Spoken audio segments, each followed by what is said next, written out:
Play clock at 5.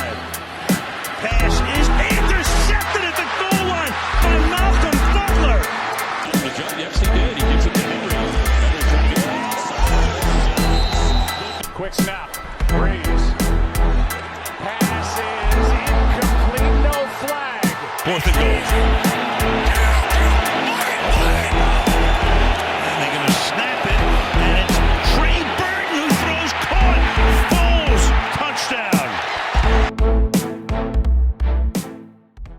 So in week 13 of the NFL season, not only did we see a team pass the ball 3 times in one game and win, we saw the return of Minshew Mania, and I am all here for it.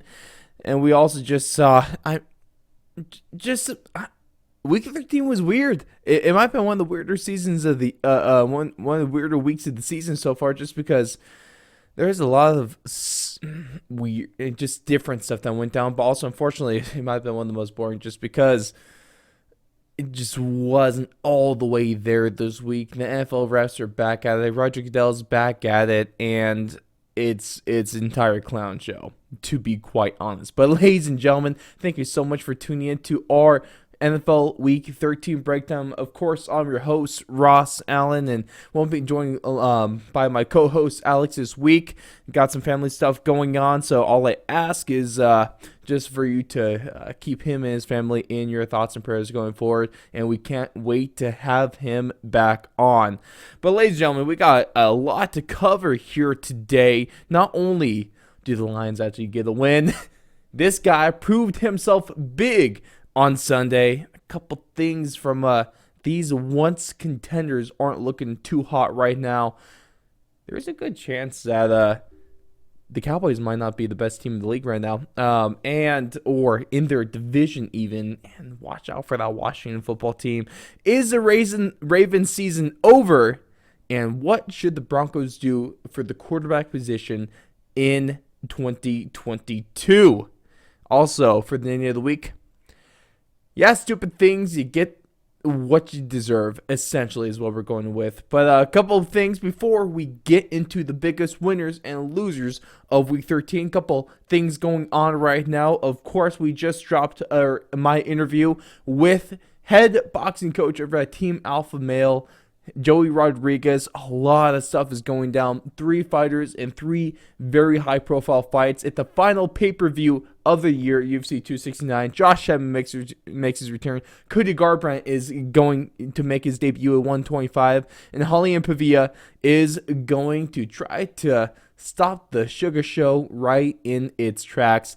There is a lot going down in Team Alpha Male right now. Countless young stars coming from that place. And you're going to want to make sure that you tune in so you know what the future of the UFC is and MMA itself is going to look like. And big news. It's here. It's here. It's going to be, am I going to do the hat? I'll do the hat reveal like what they do on what they do. It's National Signing Day when the athletes pick their hats at the college you're going to go to. I'm gonna let me grab it. I'm gonna put on the hat, ladies and gentlemen. I don't have a drum roll, so just I don't know, a drum roll in your head for a second. Oh, man! If you're on audio right now, this might be a little dumb and seem a little stupid. But if you're on YouTube or if you're on Spotify watching this on video, you know exactly what's going on right now, because if you look at the top of my head, we got trucker hats, ladies and gentlemen. They are in, and pre-sale will start Saturday, which is also when I am going to be in a world of pain. So I really hope you catch our live stream, because live on our Twitch in I think it's going to be I think it's going to be 4 o'clock Eastern time. 4 o'clock p.m., by the way. I will be attempting the one-chip challenge because I lost a bet to co-host Jalen because I said that the Giants were not going to win the NL West, and look what happened. They won the NL West. So it's time for me to pay for my mistake, but also at the same time, we're going to turn it into I don't just want to suffer for nothing. So we're going to not only am I going to be plugging this sweet merch in this very, very nice trucker. I'm actually very happy with how these came out. I'm also going to be doing it for charity. So however long I can go without eating or drinking anything, I'll be donating a certain amount of money to a charity of essentially the fans' choice. I went through our Patreon donors and our biggest supporters, and I ended up getting 4 charities to choose from. And out of those 4, there's a poll going on right now on our Instagram, on our YouTube community page, over on our Twitter. Of course, you find all the links to everything over at thefourthandlong.com.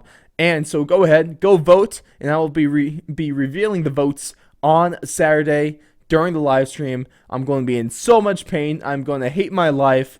And then I'm going to have to try to find a way to suck it up and watch UFC 269. So it's going to be a very, very fun time for you, the audience. It's going to be a horrible time for me. So you're going to have to tune in for that one. But I'm going to stop dilly-dallying. I am going to get into things properly now, ladies and gentlemen. And I'm going to start things off with the biggest winners of the weekend. Of course, we can finally call them winners. The Detroit Lions have won a football game. They are winless no more. Dan Campbell gets his first win as an NFL head coach. Jared Goff gets his first win while being under someone besides Sean McVay. And the Detroit Lions, they're alive, they're kicking, and they win off a last-second touchdown. And ooh, things can't be feeling too good in Minnesota right now. And all I gotta say is I am super, super happy for the Lions. I know I'm not even a Lions fan, but one of our biggest fans, shout out to Andrew, he had quite the week with not only his Michigan team making the playoffs, but also the Detroit Lions getting their first win of the season. So congrats to him. I'm so happy for Dan Campbell. I really want him to succeed as a head coach. He's an old school guy, and you could just tell that his players absolutely love him. Absolutely love playing for him. It's so obvious in any video or picture from that team.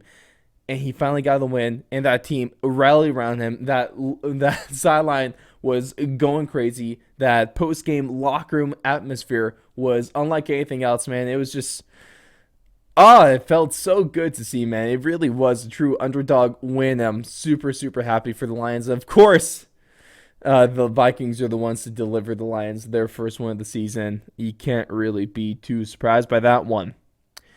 And then a guy that I said, posted on Saturday for my Prove It series, a few players every Saturday that have something to prove on Sunday or Monday of the NFL week.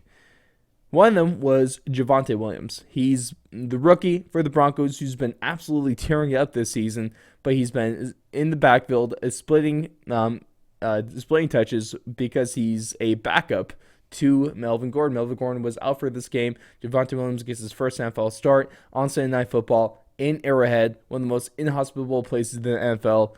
He's under the lights, millions of people watching him, and he has a chance to show the world just how good he's been and how good that Broncos fans have, and the great things that Broncos fans have been able to see from him.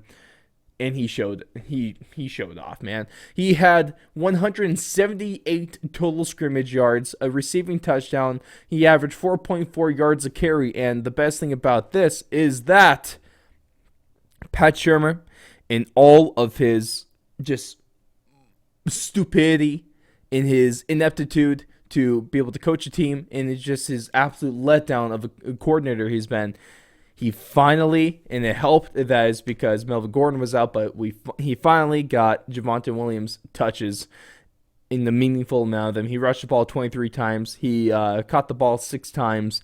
And it's about damn time they tried to feed him the football. He almost got 30 touches this game, and because he absolutely deserves it. And look what happens. You feed Javonte Williams, you're going to see success. If it wasn't for Teddy Bridgewater throwing for 2 interceptions and you just let Javonte Williams essentially carry the team the whole time, you might actually be able to win this game. And if you don't have god-awful special teams play, and if you don't get screwed over by the refs, and if you just if you want to throw the ball on third down past the sticks, I think that's a really cool thing to do as well. I know it might be kind of a game-breaking idea, Pat Shurmur, but hey, if you need a first down, run and call for routes that actually go past the markers. I don't know, man. I don't know. But Javonte Williams definitely is a winner from this week. Also, PFF posted this, and Javonte Williams now in elite company because the highest missed tackles force rate in the season since 2006. The top three go. In 2014 was Marshawn Lynch at 31%. 2020 it was Nick Chubb at 31%. 2021 Javonte Williams at 34%. He's been beast moding harder than beast mode did in 2014.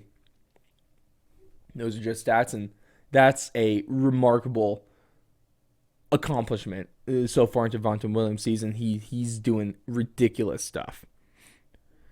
Now, moving on to the loser side of things, we got to take a look at one of these Monday night teams, and that has to go to the Buffalo Bills, more specifically their red zone offense, because it has not been great this year. Overall, they're in terms of touchdowns in the red zone, they are 18th in the league with around a 58% touchdown percentage when they are in the red zone.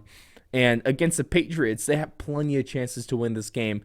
Plenty of chances. But they go 1-4 in the red zone for touchdowns. And that they had plenty of opportunities, missed passes, overthrows, bad play calling.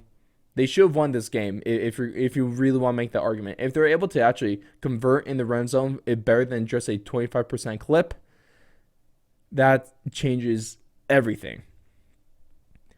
It's probably one of the biggest issues of this offense, too, because they're super talented. Obviously, they could get down the field, but they've been having a hard time when it comes to actually putting points on the board, and we've seen this in multiple games. We've seen the multiple games where they just can't get anything going on offense, and you got to look at that Jags game when they put up 6 points in that one, and it's just ineptitude when it comes down to the crunch side of the field. Josh Allen has to make better passes into the end zone. Obviously, you can't harp on them too hard for Monday night just because that win was crazy. And I'm surprised that Josh Allen was even able to throw the ball as far as he did in that game. And, a couple, 30-yard completions, which is quite remarkable. That just shows you how much freaking arm strength that dude has and tight spiral on that football. But this isn't going to get it done. This is not what playoff teams do. This is definitely not what Super Bowl contending teams do. And now, because of this, they're in the hole, and it looks like they might not even be able to win their division, which is not necessarily something I was expecting to say at the beginning of the season, but here we are. My second loser of the week is going to go to the Jameis Winstonless Saints because they lose yet another game. They participated in No-Win November, and they're starting off December strong. Ever since losing Jameis Winston to a season-ending knee injury, they are 0-5, and that's with Trevor Siemian being crap. That's with Taysom Hill showing once again that he's not a starting quarterback in the NFL, and hell, he is just a decent backup at that. And he probably has the worst contract in the NFL right now. Definitely the most overpaid for really what he actually brings to the table. I still don't understand the tens of millions of dollars that the Saints are paying him, and the play doesn't allow it doesn't. What's the word there? It doesn't justify his play. His performance does not justify that kind of money. Absolutely not at all. And this is kind of a shame because Alex and I were talking preseason that they had, I'll put in quotes for you guys, they had a quarterback competition between Jameis Winston and Taysom Hill, and I had no idea why they were even having competition. Both Alex and I agreed that Jameis Winston was really the only choice they had at quarterback. But also, I thought it was a really good choice as well. Jameis Winston was good for the Saints, and you could tell just how important he was to this offense that is not clicking and is hardly doing a damn thing without him. It's quite the shame if you're a Saints fan because, hell, they're getting close to missing out on the playoffs this year, and they were definitely a playoff caliber team when they had Jameis Winston and earlier in the season. So this 0-5 is really going to hurt you, especially because you're not getting Jameis Winston back this year. It can only get worse from here, but also it can get better. You just gonna have to run the hell out of that football because Taysom Hill and Trevor Siemian just aren't good at the quarterback position. Hell, you might even need to take a look at Gardner Minshew. He's on the table. He's absolutely on the table there. But that's going to do it for our winners and losers. And before we get into the overreactions for Week 13, just of course want to give a plug. Of course, make sure to check out that interview with head coach of Team Alpha Male Boxing, Coach Joey Rodriguez. Absolutely just humble, extremely humble human being, and just a really fun guy to talk to. I had a blast, and you guys will too listening to it. That live stream is coming up on Saturday, this Saturday, at 4 o'clock Eastern Standard Time. Our link to Twitch or to our Twitch channel is in our is going to be in the bio if you're looking at us. And also, of course, just check out thefourthandlong.com. Everything is right there. But let's get on to the overreactions for this week. And of course, it's few statements that might seem like overreactions, at least on surface level, and so we're going to really dive into them and see if that they are truly overreactions or if there's actually some truth to them. And starting us off is going to be that the Washington football team is the best team in the NFC East. Of course, they have competition. They're with the Cowboys. They're with, at least I thought for a second it was going to be the Eagles. But man, the last 4 weeks have been very different for either of these teams because the Cowboys looked like they maybe could have and should have been the best team in the league. They had the best offense for a while, and now they've, I wouldn't say fallen apart because they're 2-2 in their last 4, 2-3 in their last 5. But they definitely look like a different team. They haven't felt like a complete team, or at least as good of a team as they used to be. They haven't been getting as many turnovers on defense. They've been getting a lot more pass interference calls on defense. The offense has left a little bit to want. At times, if you look like their last, 3 games haven't been bad. It's just that you put up 9 points against the Chiefs, but that is a good defense. So you could kind of make an excuse here, but you don't really want to excuse that. I mean, 9 points for the league's best offense, that's absolutely abysmal. Against the Raiders, you actually put up a good amount of points, but your defense just gave a 36 to the Raiders, which is obviously not something you could do, especially take a look at the Raiders' last 4 games. I don't think they've scored or last games that their offense has been clicking. Their offense absolutely has not been clicking nearly as much as it was at the beginning of the season. And then they go out and beat the Saints, but as I kind of mentioned about a few minutes ago, is that the Saints just haven't been the same team without Jameis Winston. They haven't been great. They've been competitive, unless and especially against that Bills team that was not great on Thanksgiving. But on the other side, you have the Washington football team, who's now won 4 straight games. They're only 2 games behind the Cowboys for the division lead. Taylor Heineke is looking like a starting quarterback in the league. In fact, I mean, he's not looking like one. He is a legitimate starting quarterback in the NFL, which is a fantastic story on its own. And this includes a good win over the Bucs. That's when Taylor Heineke once again proved that, I guess, Tom Brady can't compete with him. So I don't understand that, but there we go. That's Tom Brady's kryptonite, is Taylor Heineke. And their defenses through the first half of the season was one of, if not the worst defense in the league. But watch out, because this super highly touted unit is slowly coming back into form, especially over these last 4 games. They've only allowed 20 or more points once over this 4-game winning streak, and that's when they gave up 21 to the Panthers. So this defense has been thriving. This offense has been cooking. And is this an overreaction? As of right now, going into their Week 14 matchup, which is the Cowboys versus Washington football team in Washington, over the last 4 games, I do have to say that Washington has been the better team. And right now, going to this matchup, I think they are the better team. I'm not sure if they're actually opening up as favorites. I would be surprised if they were. But I think Washington deserves a lot of respect going into this. And especially if they're able to limit that Cowboys offense, they should have not a whole lot of problems putting up a good amount of points against that Cowboys defense.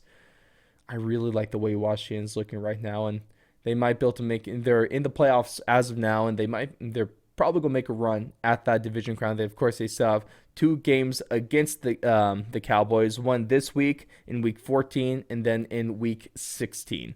So obviously, a lot is going to ride on those games.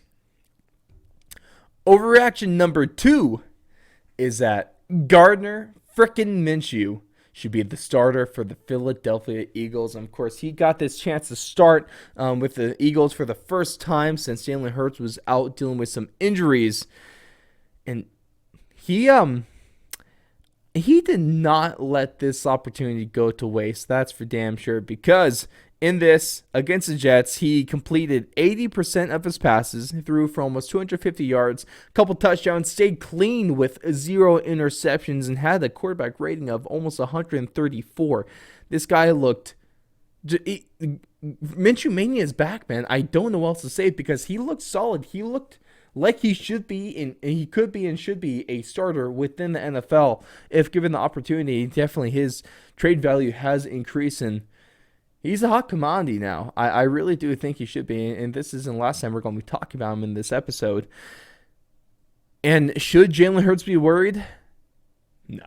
No. This is definitely an overreaction because Jalen Hurts, he might not have looked great passing wise recently, but you really have to factor in his threat level as a rusher.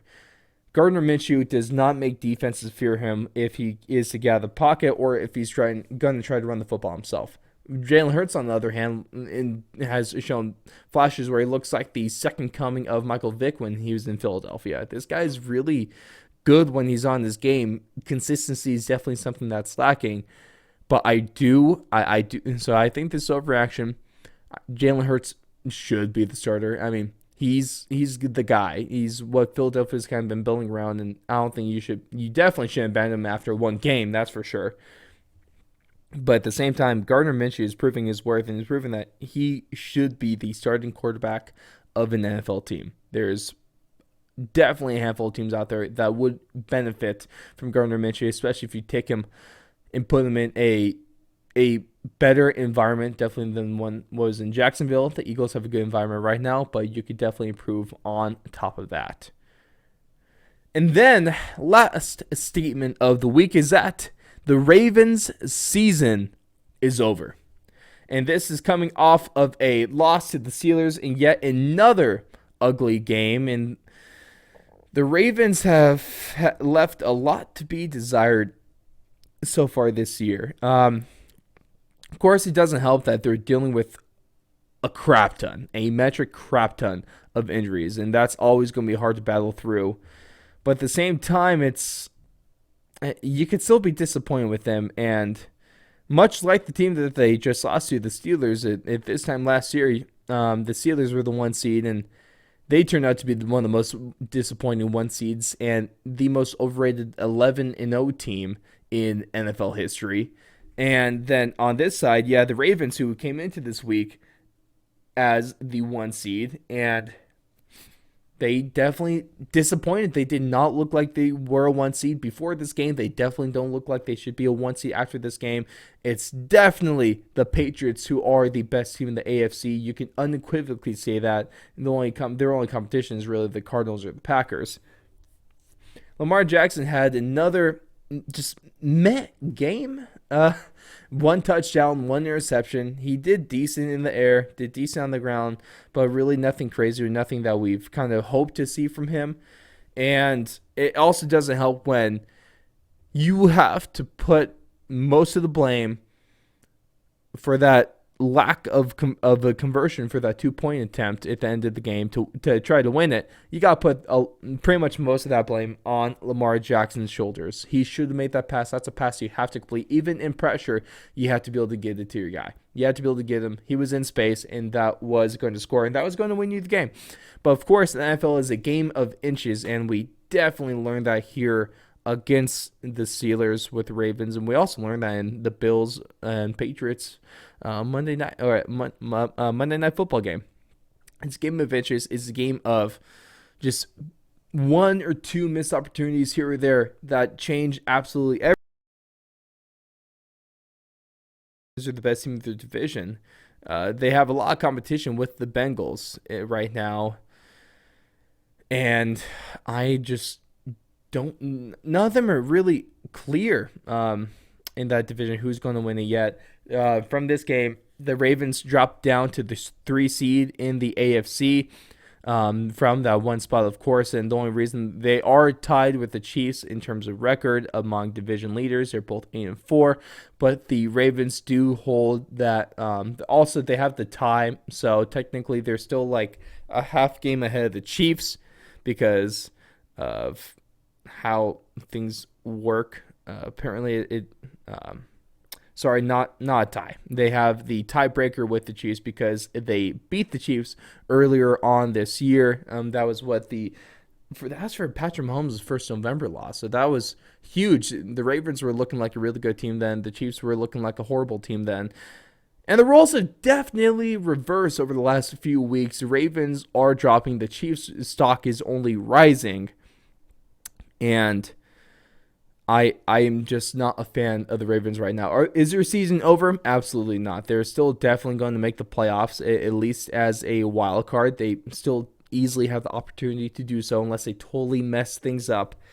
But in terms of actually being a legitimate contender, I don't see it. It's going to take a lot from them to kind of build confidence back in me, at least. But as of right now, I just don't like the Ravens' chances when it comes playoff time, when it comes trying to compete for a conference championship or ultimately a Super Bowl. So I'm definitely calling this a statement an overreaction, but it's kind of close. It doesn't help when the Ravens' offense hasn't even reached over the span of the last 4 games. They haven't reached 20 points once. That's not great. That's not a good look, and that's easily signs of a struggling offense, and I'm not sure what they're going to have to do to get better. I am sure it ultimately comes down to Lamar Jackson playing better than he has over the last few weeks. That's the end-all, be-all when you have a MVP caliber quarterback. He's just going to have to play better, and that's the nature of the beast. That's the nature of the game, and that's what's going to have to happen from the Baltimore Ravens. Now, a couple things we're going to move into here, and there's a couple kind of storylines we're going to talk about. Of course, the nay of the week, ladies and gentlemen. The first thing we're going to talk about here is we had I don't know, I don't want to call it a disappointing game on Sunday because there's a lot. It was a pretty hyped up one, and the hype definitely deserved it. It definitely wasn't a great game in the first half, or at least heading into the second quarter, because you had the Chargers just blanking the Bengals for a good majority of this game. But Chargers-Bengals, 2 incredibly talented sophomore quarterbacks in Justin Herbert and Joe Burrow. This was highly touted as a big proof of game for either team, as they're both kind of wild card teams right now. They're both fringe contenders, and they're both like just prove-it teams. I'm not sure exactly where they lie right now. In terms of actually being a legitimate playoff contender. The Chargers look good at the beginning of the season. They started to fall off. The Bengals have been kind of hot and cold for most of the season, so they've slowly been building. They're both playoff teams right now. Of course, the Chargers are the 5th seed. It's 7-5, and the Bengals are 7-5, but they lost to the Chargers, so they are right there in the 6th seed. And, man, so the real question is, which one of the teams is more legitimate? Who is primed for a deeper playoff run? And it's really tough because these teams are super comparable. 2 really good young quarterbacks, both with solid offensive lines. Both have really solid running backs. Austin Eckler is great. Joe Mixon's great. They have star wide receivers. You have Keenan Allen. You got Jamar Chase.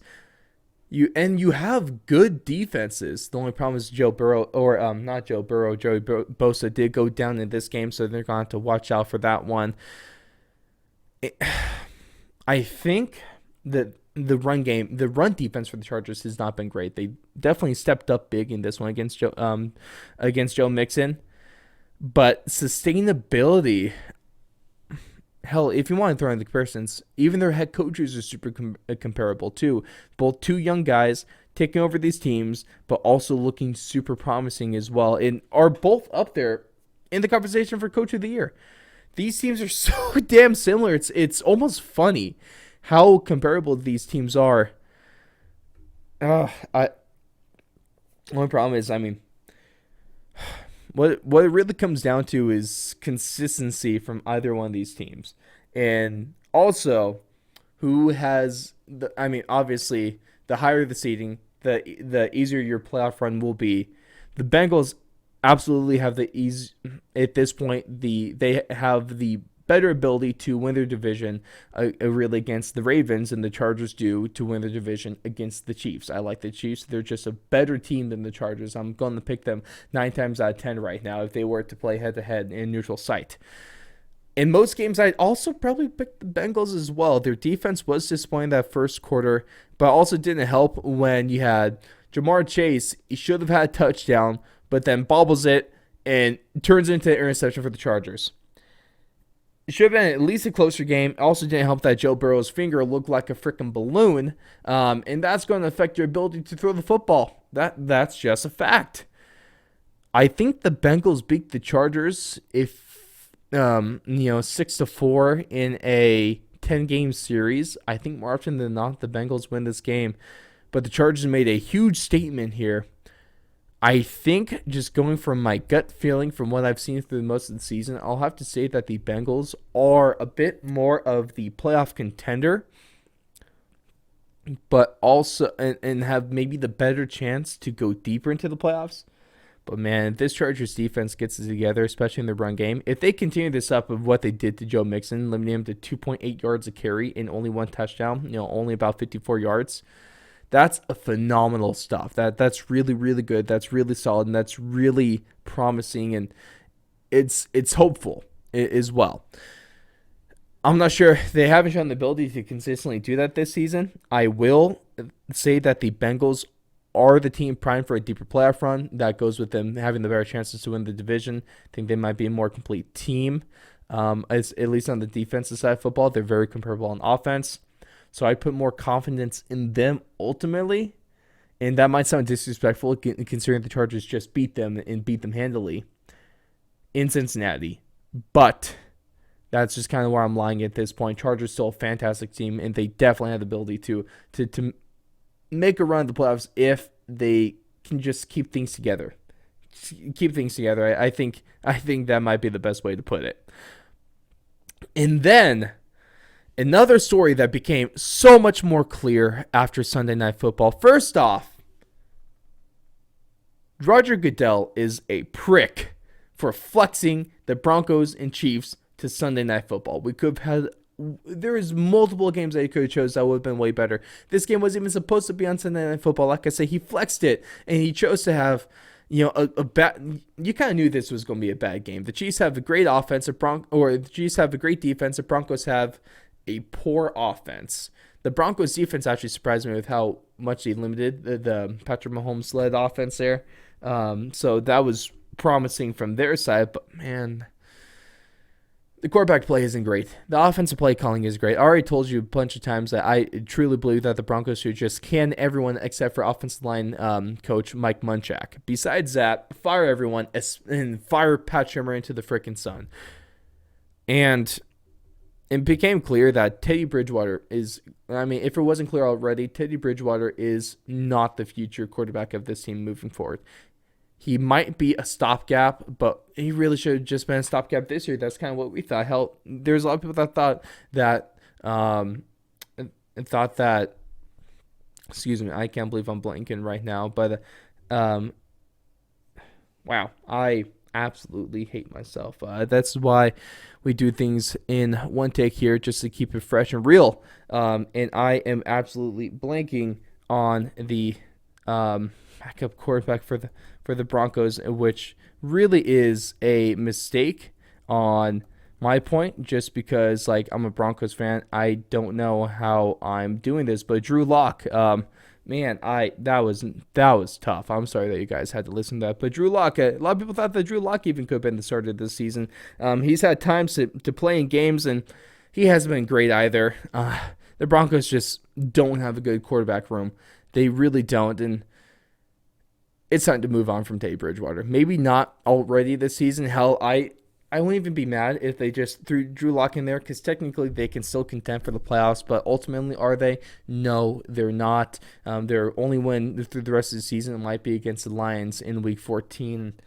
Hell, I don't even know about that one anymore.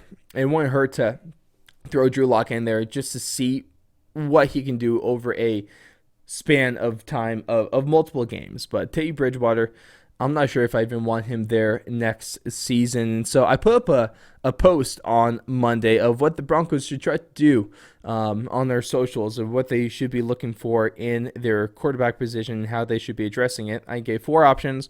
One was to stick with Teddy Bridgewater. The next was to look for the draft. The next was to actually trade for Gardner Minshew. Like I said, I was going to mention later in this show, and I am right now. And number 4 is just other.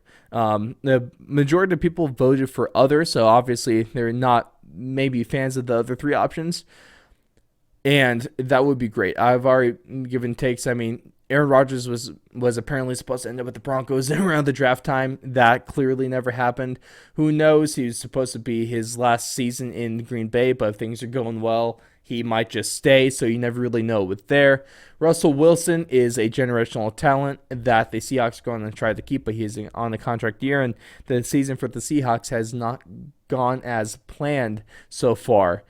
So there's a chance that both him and Pete Carroll might be moving on from Seattle. Of course, there end up just being not really substantial rumors earlier in before the season started, but there were rumors that apparently they were having some risks with Russell Wilson and the Seahawks. Who knows the real truth of that one? I mean, we haven't figured that out yet.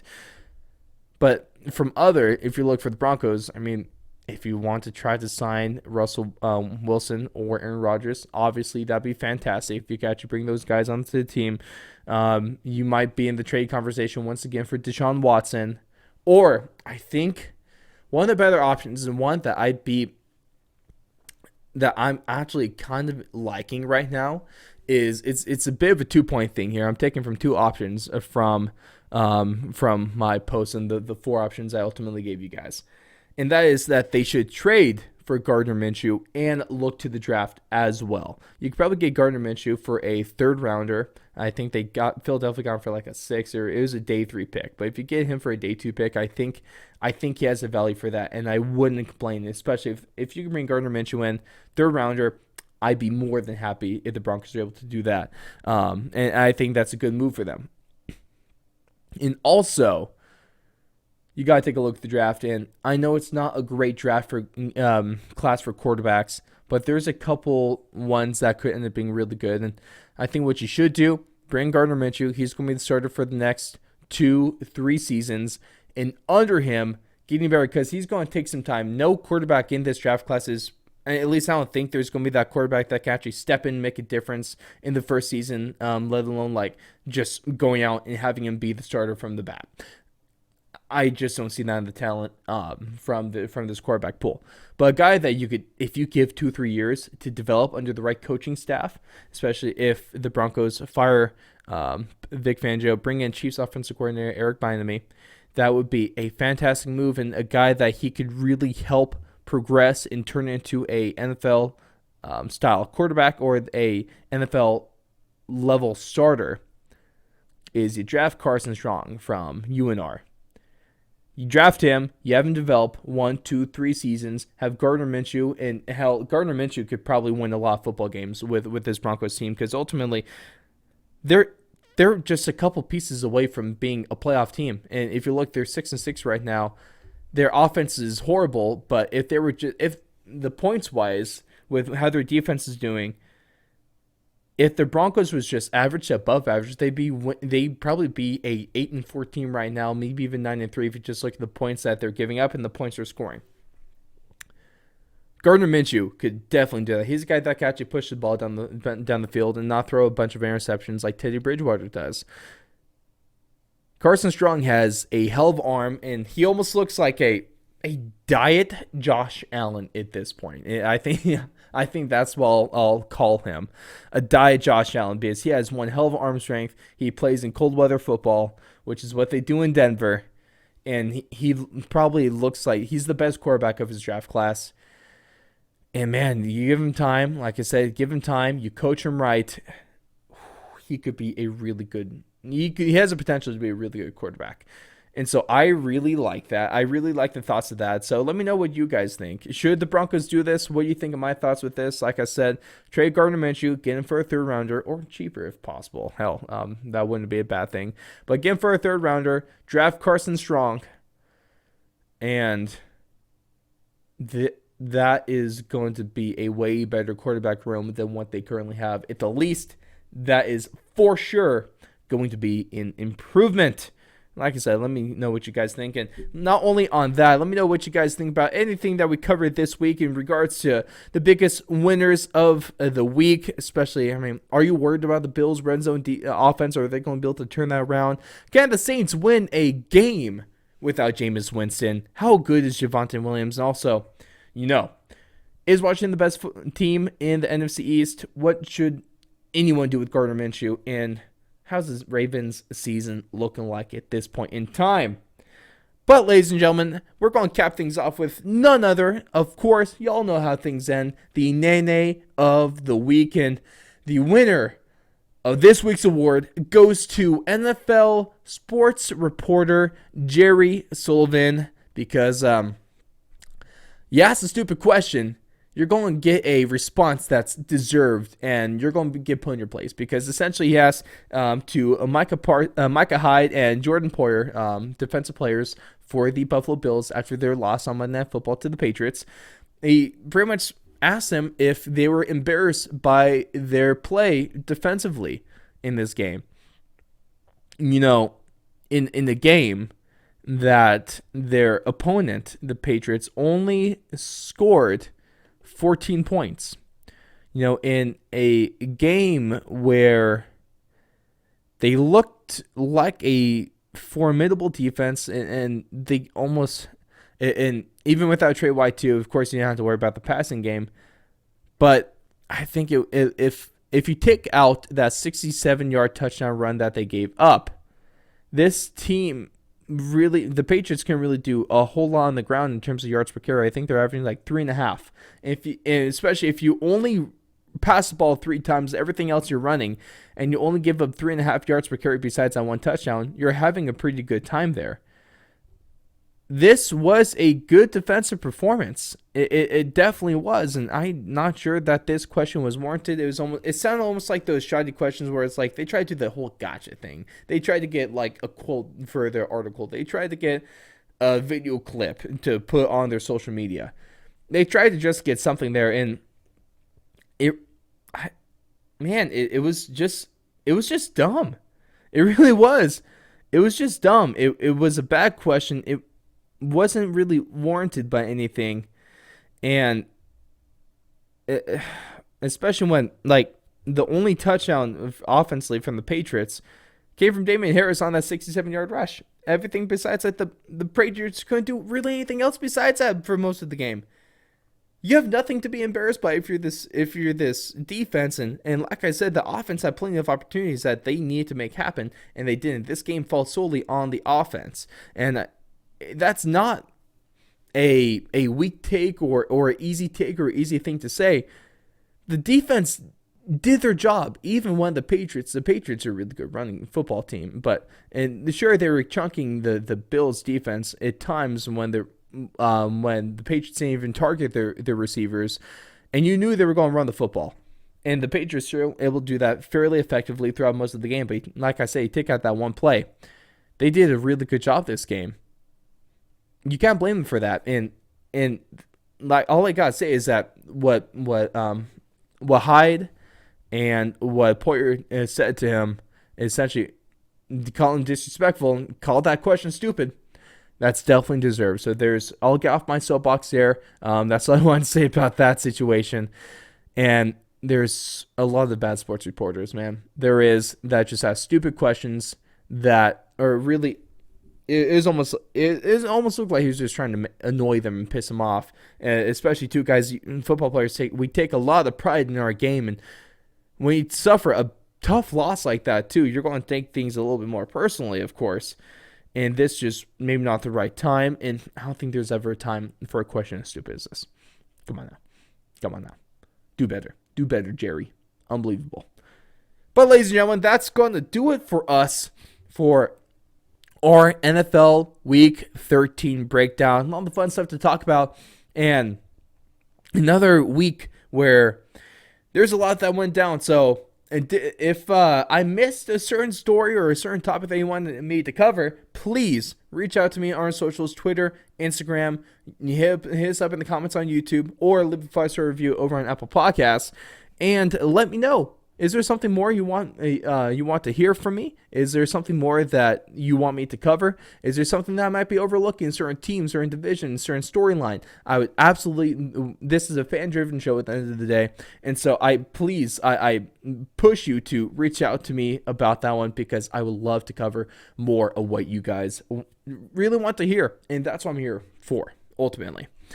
But of course, all you guys, I really just appreciate the living hell out of you. You're all amazing, and you're all just the best people in the world. Absolutely. That's what I have to say about all you lovely, lovely people. And kind of throw out to the outro here. Once again, go and plug that Coach Joey Rodriguez interview. A lot of really good stuff there. Man, he's just it's such a good conversation to have with him. You're going to want to put that one on.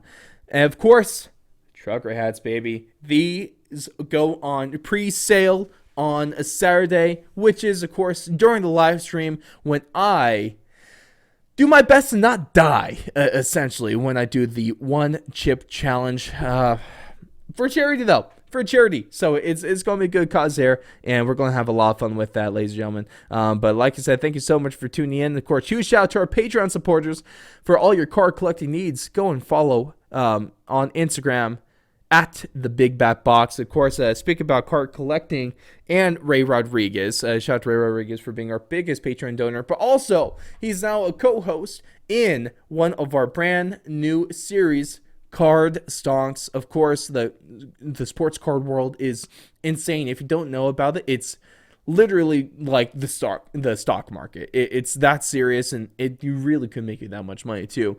A lot of stuff we covered in that one, a little bit of a shorter one, no more 10 to 15 minutes every other Friday on that. So if you're trying to get into card collecting, or if you're in there and need some more advice, we got you guys covered. Also, huge shout out to Ren Watson and Neil Wiley. Of course, go vote in the polls on Twitter and Instagram, or on our YouTube community page for your charity of choice out of the 4 that we have. And all I gotta say is that cancer is a dumb son of a bitch, and I hate it, and I really can't wait to have Alex back on, and hopefully everything just gets resolved with all that stuff going on. So like I said earlier, just keep him and his family in your thoughts and prayers, you guys, and appreciate it. And we will see all of you after week 14 of the NFL season, or hopefully on Saturday. See you guys then.